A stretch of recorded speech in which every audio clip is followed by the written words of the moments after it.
Le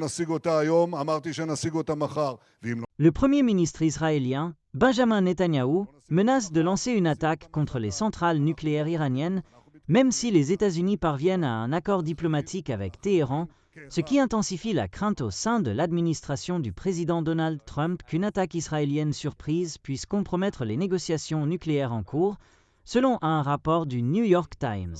Les agences de renseignement américaines estiment qu'Israël pourrait exécuter une attaque dans les 7 heures suivant l'ordre de Netanyahou, laissant à Washington peu ou pas de temps pour intervenir.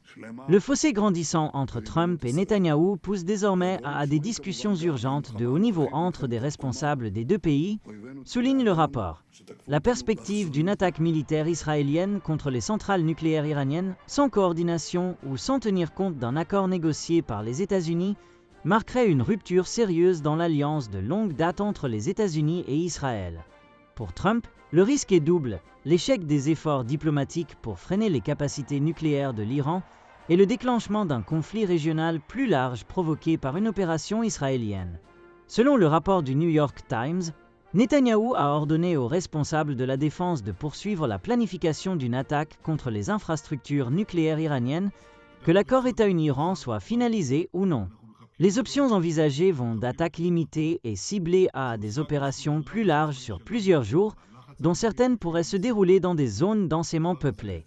L'administration Trump a lancé de sévères avertissements à Israël pour qu'il ne mette pas fin aux négociations en cours avec Téhéran.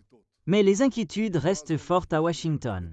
Selon certains médias, Trump et Netanyahou se sont même violemment affrontés lors d'un appel téléphonique la semaine dernière, où Trump a insisté pour une solution diplomatique avec les Iraniens. Cependant, après la publication du rapport du New York Times, le bureau de Netanyahou l'a rejeté, le qualifiant de « fausse nouvelle ».